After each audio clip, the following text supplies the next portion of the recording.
বাড়ি চলে এসেছি। তো ওখানে গিয়ে আমি কোনো কিছু করিনি, কারণ কাজটা হয়নি খুব দরকার, কারণ তোমাদের দাদা হয়তো ওই যে কালকে চলে যাবে ভোরবেলা। আর এরপরে তো সেই শনিবার আর রবিবার আসবে, আর শনি রবিবার তো আমার সেরকমভাবে কোনো কিছু কাজ হবে না।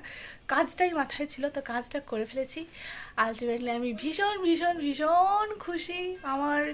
আমার যা যা কাজ এতদিন ধরে পেন্ডিং ছিল, সেই সমস্ত কাজ একটা একটা একটা করে এই সারা সপ্তাহ ধরে করে সমস্ত কাজ ফাইনালি কমপ্লিট।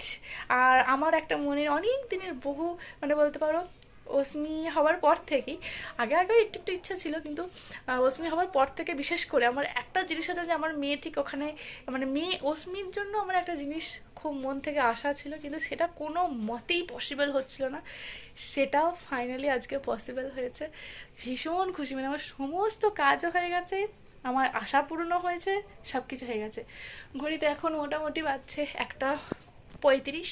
এখন অস্মিকে স্নান করাবো, আমরা স্নান করাবো, তারপর ওকে খাওয়া দাওয়া করবো, ওকেও খাওয়াবো, আমরাও খাবো। পরে কথা বলছি।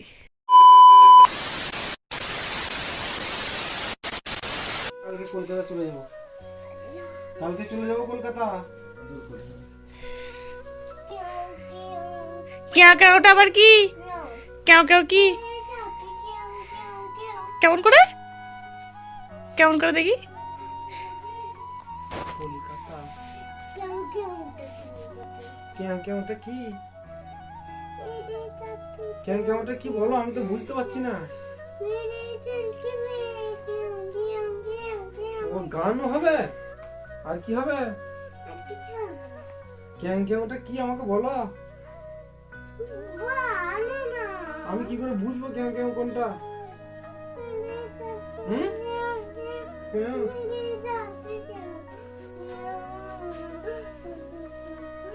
আমি জানি। আর যদি কেউ না আনি কি করবে? বাবাকে মেরে শেষ।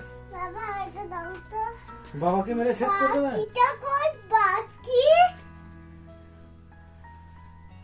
এটা নিয়ে খেললে কি করবে? এটা ছেলেকে খাওয়াবে?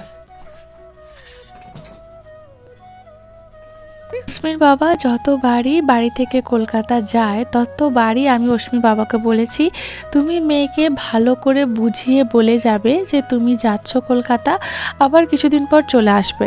আমি দেখেছি এইভাবে যদি ওকে বুঝিয়ে বলা যায়, অস্মি কিন্তু ততটা ওর বাবাকে দেখতে না পেয়ে কান্নাকাটি এরকম করে না। করে তো অবশ্যই, কিন্তু অতটা পরিমাণ করে না। কিন্তু যেদিন না বলে যায় সেদিন তাণ্ডব চলে।